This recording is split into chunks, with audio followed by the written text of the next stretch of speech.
शरणं श्रीगुरु शरणं श्रीगुरु शरणं।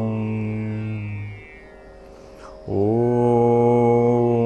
ब्रह्मानन्दं परमसुखदं केवलं ज्ञानमूर्तिं द्वन्द्वातीतं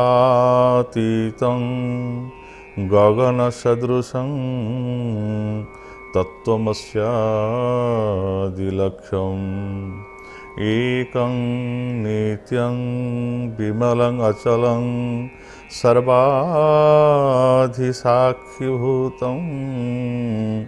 भावातीतं त्रिगुणरहितं सद्गुरुं तं नमामि। सर्वप्रथमे श्री गुरुଙ୍କ चरणरे अनंत कोटि प्रणाम ज्ञापन करी आजिर ही प्रातकालीन सत्संग अधिवेशनटी को आरंभ करने को जाऊे। समस्तंकर मंगल हो, समस्ते सुख शांति प्राप्त होंतु एवं समस्ते दैव संपदर अधिकारी होंतु यही मंगल कामना करी आजिर यही सत्संग कार्यक्रमटी की आम मैंने आगू को नेबा। पूर्व अध्याय आम मैंने दैव संपद कथा आलोचना करी आसुरी संपद कथा को विचार को नहीं थिले। दम्भदर्प अभिमानश्च क्रोध पारुष्यमेव च अज्ञान चाभिजातस्य पार्थ संपद आसुरी एवं कही जे आसुरी संपदटी हूँ बंधनर कारण एवं दैव संपद हूँ मुख्यर कारण बा विमुक्तिर कारण। से आसुरी संपद कथा को आलोचना करने जाए पुनः कहगला जे केउटा प्रवृत्ति एवं केउ मार्गटी हूँ निवृत्ति मार्ग। प्रवृत्ति मार्ग हूँ जे आम जो विषय संपद रही शब्द स्पर्श रूप रस गंध जो विषय संपद रही से विषय को भोग करने को गला बेले आम किभली भाव ता प्रवृत्त होचे निजर इंद्रिय मान निजोग करुचे ता भितर ताकू प्राप्त होगापाई से जो प्रवृत्ति रही मार्ग एवं से जो विषय तुच्छ विषय वासना जी बंधन कारण आम से मुक्त हवा कि निवृत्त करवा आमर इंद्रिय मान को अंतकरण को इत्यादि इत्यादि विषय धीरे धीरे आलोचना हो सारा एवं आम देखा जे असत्यम प्रतिष्ठन्ते जगताहुरीनीश्वरम अपरस्पर संभूतम किमन्यत काम हेतुकम। अर्थात ये जड़े आसुरी संपद जहाँ भितर भरपूर हो रही से गुण जे अधिकारी से माने विचार करुछंती जे जगत आश्रय रहित अर्थात जगत की जगत क्या द्वारा आश्रित हो जगत किए निर्माण कर ईश्वर नहांती ये किए भगवान नहांती या सब तुच्छा कथा ये भगवान कौन किए के आखिरे देखी भगवान कौन के क्या देखा जाए जदि जो पदार्थ को अनुभव करा देखा जाऊना समस्त पदार्थ विश्व में देखा जाऊँ जल स्थल वन गिरी आकाश पहाड़ पर्वत गछ लता स्थावर जंगम फूल फल चंद्र सूर्य ग्रह नक्षत्र आम समस्त को प्रत्यक्षभूत करुवा बेले जो ईश्वर बा भगवान बोली कहुच्छे कहीं सी तो कौटी देखा जाऊना आ जहाँ करुछु आमे करुछु आमे संतान उत्पादन करुछु आमे गछ लगाऊँ फल फल उत्पादन करुछु खाऊछु पीऊछु आनंद करुछु बढ़ुछु भगवान क्या भितर आपको कौ मैंने विचार कर जो मैंने आसुरी संपद व्यक्ति मैंने से हूँ नेगेटिव थट से भीतर सब विपरीत भावना चलती भीतर से मैंने भावुं जे ये जो भगवान बोली कहीकि आम कह भगवान अच्छा ईश्वर अच्छा ये विश्वटा सृष्टि होती जत विश्व समुद्भूत जेन जातंत तिष्ठति से विश्व सृष्टि कले विश्व तांकरी स्थित अच्छे जड़े कि भगवान अच्छा जी क्या नियंत्रण करुँच विश्व को ये कथा से माने बुझंती ना से माने कहती जे यार कई आश्रय ना जगतर यह हूँ असत्य एवं ईश्वर रहित अर्थात ये कथा सब असत्य कथा जो मैंने सब महामनुष्य मैंने कहते साधु सन्त कहते शास्त्र भी लिखा जाइए भगवान बोली जड़े किए अच्छा आम समस्त पश्चात पटरे विश्व ब्रह्मांड एत बड़ ब्रह्मांड को सृष्टि कर फिर आपको नियंत्रण कर स्वतंत्र नियम अच्छे ऋतु परिवर्तन हुए सूर्य उदय होती अस्त होती ये पृथ्वी घुरु थाए ये सूर्य स्थिर था एमती अनेक अनेक कथा जो कथा संभव होती संभव हो प्रत्येक नियम प्रत्येक मुहूर्त ठीक यही समय प्रातःकाल हो सूर्य उदय हो ठीक यही समय अस्त हो ये वर्षा ऋतु आसे ये शीत ऋतु आसे ये खरा ऋतु आसे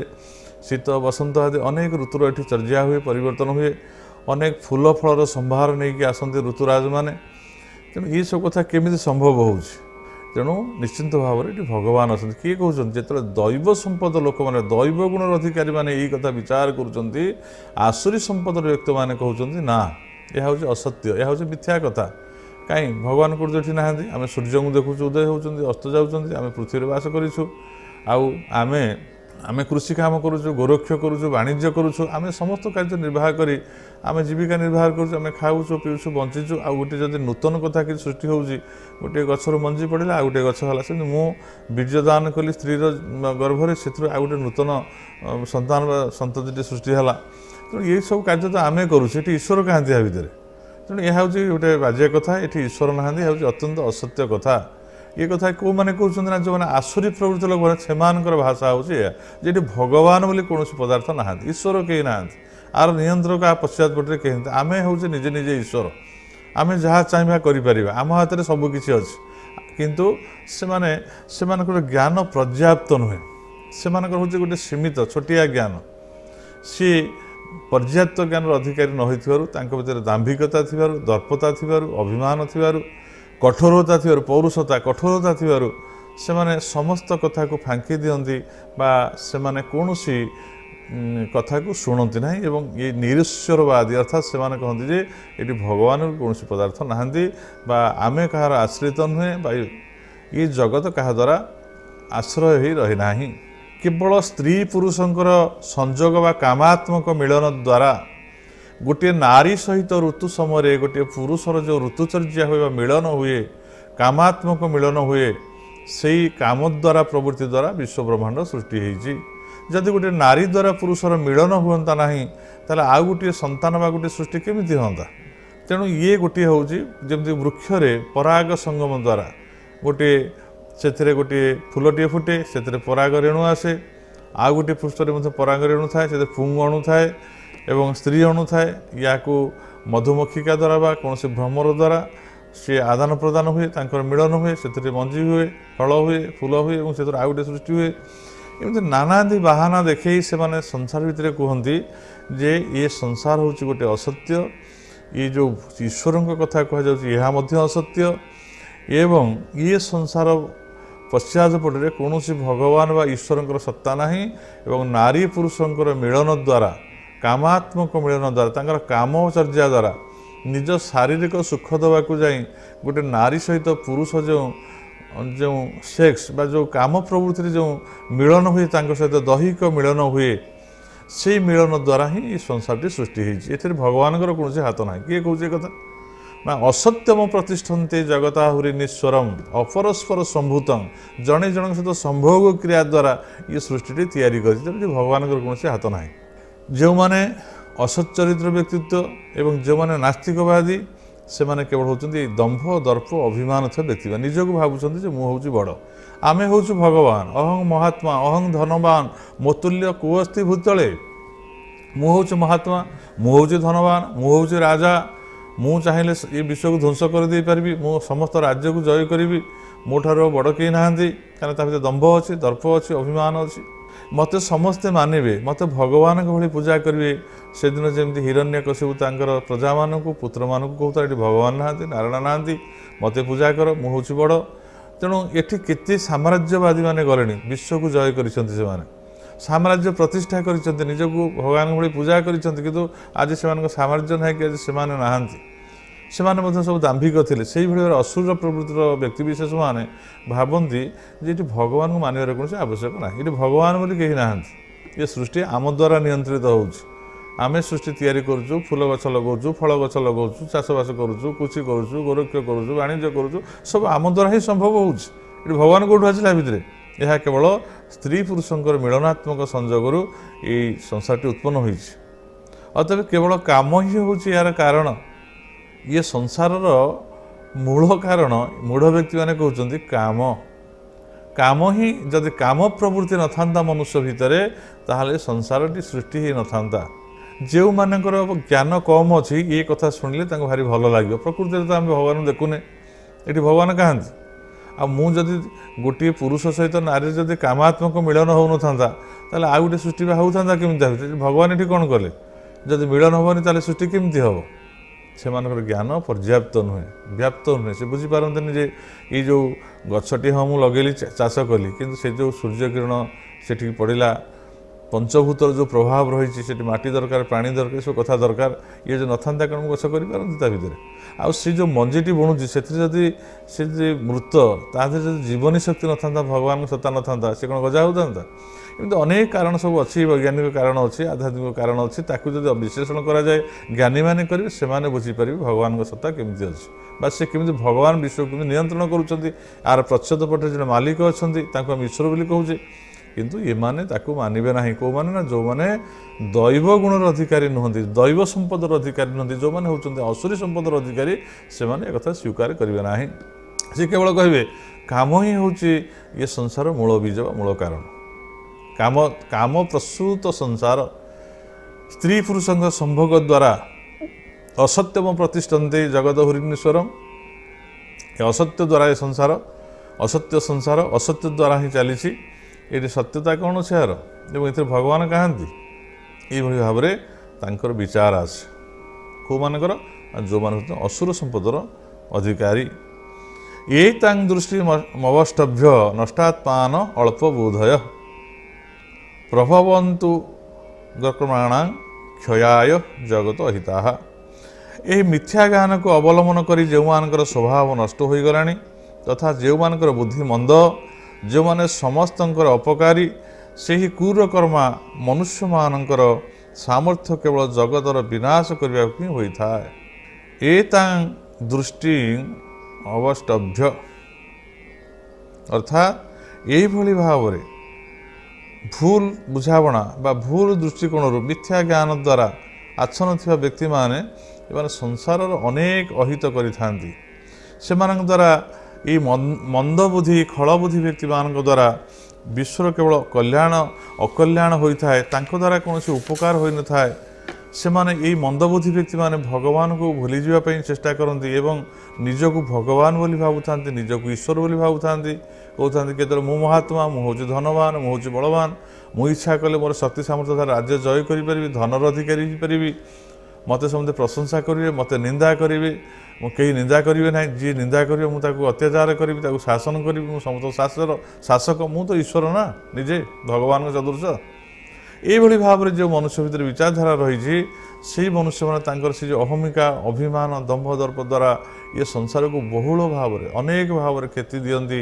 अन्य मान को बहुत कष्ट पहुँचाती तेणु आसतु आमे माने निजे निजे सुधरिया चेष्टा करिया जदि आम भितर दैव गुण नाही जदि आम भितर आसुरिक गुण गुड़िक भरपूर ही रही ताहले आमे जड़े अज्ञानी एवं अभिमानी एवं दंभ दर्प कठोर हृदय व्यक्ति विशेष निजक प्रमाणित करवा एवं यही गुण गुड़िक किभली भाव में आम ठारू दूर हो आम सतत चेष्टा करवा से चेष्टा करने जो कार्य ता ना हूँ साधना आम साधना द्वारा भगवान को पाइबा कि नहीं तो अलग कथा भगवान को पाइबा तो हूँ अत्यंत सहज कथा कारण भगवान तो सबुठार अच्छा सी तो कौटी हजि जाना ना तेणु भगवान को पाइबा चेष्टा नक आम जदि आमर कुप्रवृत्ति गुड़ी को नष्ट करी आम मध्य सुप्रवृत्ति गुड़ी को स्थान दवापाई साधना करा जाए ताहले आमे अक्लेशरे जड़े भल मनुष्य हो पारिबा एवं आमर से स्वच्छ निर्मल हृदय भितर भगवान सत्ता उद्भासित हो उठिबो आमे भगवान को ही अत्यंत सहज भाव में अनुभव करिपारिबा एथिरे कोनोसी संदेह करिवार कारण नाही। पुनः से जो अभिमानी व्यक्ति माने जो माने ये जो आमर दैव संपद को छाड़ी जो माने आसुरी संपदर अधिकारी होती से तो कहते कामना प्रसूत होची संसार ना भगवान को मानु ना पुनः से माने कहते जे काम आश्रित दुष्पुरहं दंभ मान मदान्विता मोहाद गृहीत असत ग्राहान प्रवर्धन्ति असुचि व्रता से दंभ मान एवं मदयुक्त अभिमानी मनुष्य माने कौन प्रकार भी पूर्ण हो नथिबा कामना मान को आश्रय करी अज्ञानवशत मिथ्या सिद्धांत मान ग्रहण करी भ्रष्ट आचरण धारण करी संसार रे विचरण करती से एति अज्ञान भितर मूढ़ हो जाती जे ସେମାନେ କାମନାକୁ ଆଶ୍ରୟ କରିଥାନ୍ତି ଯେ ସେ କହନ୍ତି ଯେ ମୋ ଭିତରେ ଯେଉଁ କାମନା ବା ବାସନା ସୃଷ୍ଟି ହେଉଛି ମନ ଭିତରେ, ମୁଁ ଏଇଟା ଆଜି କରିବି, ଆଜି ଏ ରାଜ୍ୟ ଜୟ କରିବି, ଆଜି ଏ ଖାଦ୍ୟ ଖାଇବି, ଆଜି ଅନ୍ୟର ଅପକାର କରିବି, ସମସ୍ତଙ୍କୁ କେମିତି ବଶ କରିବି, କାହାକୁ ଦଣ୍ଡ ଦେବି, କାହାକୁ ମୁଁ ନିନ୍ଦା କରିବି, ମୁଁ କାହାକୁ ପ୍ରଶଂସା, ମୁଁ ସବୁ କରିବି, ମୁଁ ଯାହା କରିବି ସେଇଟା ହେଉଛି ସିଦ୍ଧାନ୍ତ। ମୁଁ କାହାକୁ ଦଣ୍ଡ ଦେବି, ମୁଁ କାହାକୁ ରଖିଲେ ରଖିବି, କାହାକୁ ମାରିଲେ ମାରିବି, କାହା ମୁଣ୍ଡ ରଖିବି ତ କାହାକୁ ମାରିଦେବି, କାହାକୁ ଦଣ୍ଡ ଦେଇପାରିବି। ଏଇଭଳି ଭାବରେ ନିଜର ଯେଉଁ ଅଭିମାନ ସ୍ୱଭାବ ତା ଭିତରେ ରହିଛି, ଯେ ସେହି ଦମ୍ଭମାନ ଅଭିମାନଯୁକ୍ତ ମନୁଷ୍ୟଟି କୌଣସି ପ୍ରକାର ତାର କାମନା ତ ଜୀବନରେ ପୂର୍ଣ୍ଣ ହୁଏ ନାହିଁ। ସେ କାମନାରେ ସଦାସଦା ଜର୍ଜରିତ ହେଉଥାଏ ଏବଂ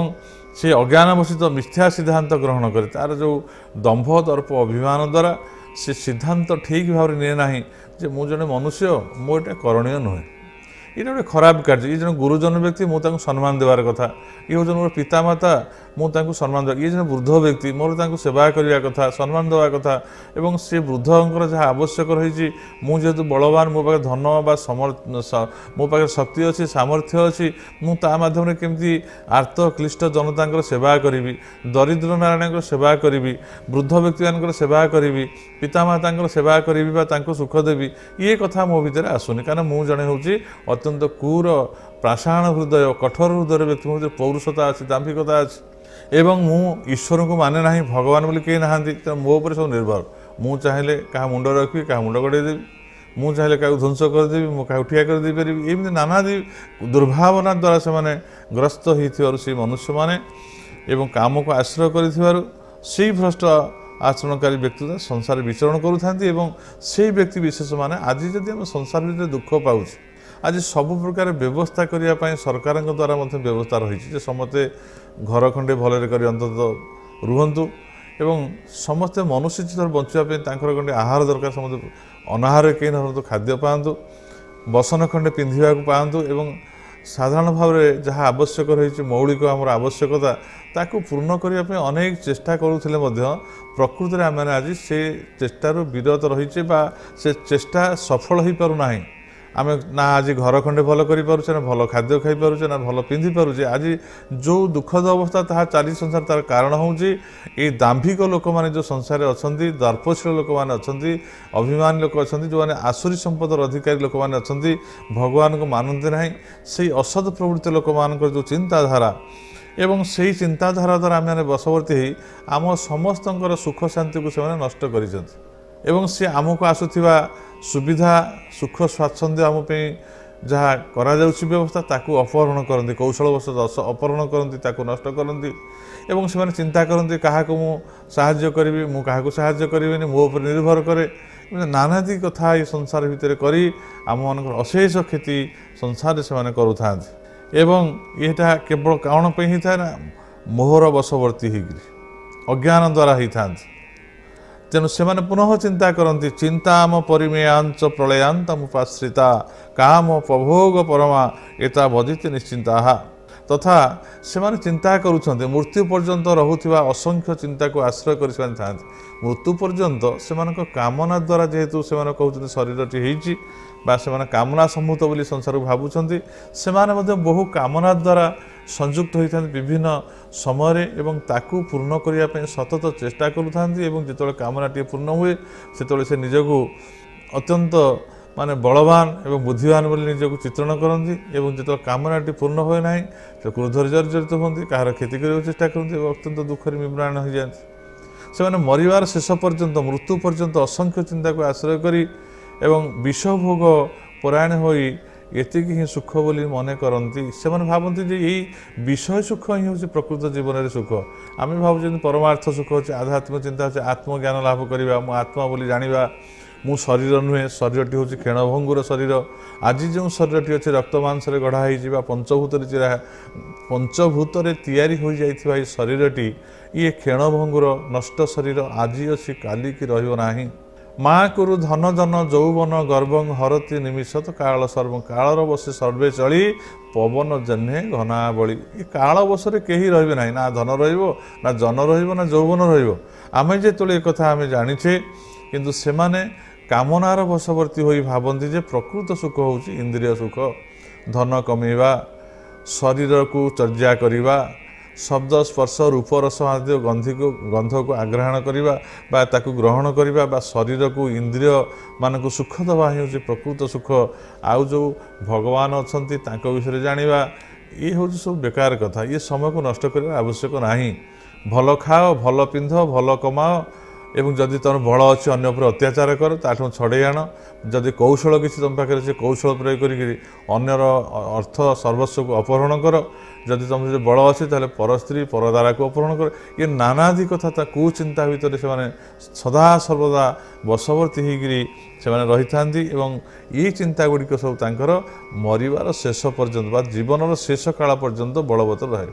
से यही निश्चय कर नहीं था जे बेश सुख बोली जहाँ कही अच्छी जहाँ मुझे जानी ताहा यही भोग द्वारा ही परिपूर्ण हो पार ये संसार बा ये शरीर भोगपाई को निर्माण कराई मु जो मनुष्य शरीर पाई मु स्त्री को भोग करी कामिनी कांचन भोग करी मु धन धन ऐश्वर्य भोग करी मु ये संसार को भोग करी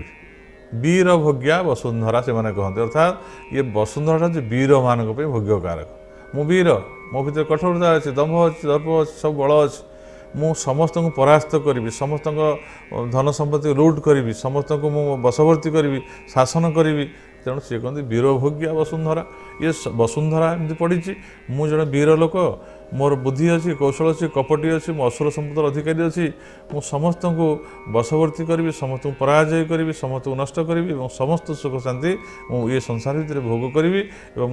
कामना वासना चरितार्थ करने जहाँ आवश्यक मत करने पड़ो मोर दंभ द्वारा दर्प द्वारा पौरुष द्वारा ताकू लाभ करी ये कथा किए कहूँ ना जो मैंने असुर संपदर अधिकारी लोक से व्यक्ति मैंने एक कहते आशा पाश सतेर बधा काम क्रोध परायणा इहंते काम भोगायतन अन्याय अर्थ संचयन अर्थात शत शत आशा पाश से आबाद होती एत कामना भीतर अच्छे से जिते धन कमेले भी से जिते ऐश्वर्यर अधिकारी हेले भी जमी जड़े अभिमानी राजा बा शासक से चाहूँ राज्य पर राज्य जय कर चलो तृष्णा के मेटे ना ता धन भंडार बा राजकोष में जिते धन संचित हेले सी फेर चाहूँ अन्य राज्य को जय करी से भंडार को पूर्ण करने अनेशत राणी सुंदरी सुंदरी से बह करते पुनः पुनः आहरी सुंदरी स्त्री लड़ा मान को देखले तामर आशा जागृत हुए कामना ताधे आसे तेणु शत शत कामना द्वारा सी जर्जरित होता है जड़े असद व्यक्ति मान आशा पाश सतेर बधा काम क्रोध परायणा भर कामना रही क्रोध रही कहीं ना जदि कामना पूर्ण नहला ताले क्रोध आसूँ मुझे कथा कली एत बल प्रयोग कली मुझे राज्य जय कर पारे मुझे कुटिलता कली कौशल कली अन्य जो अर्थ को चाहूँगी हड़प करने अपहरण करने क्या दंड दे पारे नहीं तेणु सी बेले बेले कौन करूँ ना क्रोधरे जर्जरित होता है जो निंदा आसे सी जो ग्लानि अनुभव करे से क्रोधरे जर्जरित हुए से क्रोध द्वारा नाना भूल काम करे तो आशा पाश सतेर बधा काम क्रोध परायणा इहंते काम भोगार्थान अन्याय अर्थ संचयन अर्थात से अन्यायपूर्वक धनादि संग्रह कर चेष्टा लगी था प्रत्येक मुहूर्त अन्याय किंतु आज देखिए आज संसार भितर यही भाई लोक प्राय अधिकांश अच्छा आम भी बारंबार आम शुणुचे जे माने विश्व स्तर में हो आम देश स्तर में हो विश्व स्तर में हो आम राज्य स्तर में हो प्रत्येक स्तर चेष्टा करा प्रत्येक व्यक्ति तार मौलिक अधिकार पाइब मौलिक अधिकार हूँ कौन ना आम समस्ते जो जन्म होइछे संसार में आम पेट पूरे गंडे खाइबा तीन ओली भल भाव भल खाद्य पाइबा भल पिंधिया आम खंडे भल बासगृह दरकार आम ये कथा जाचे समस्ते किंतु एभली व्यक्ति अच्छा सब अपहरण कर नहीं जाऊँच आम प्राप्त हो पारुने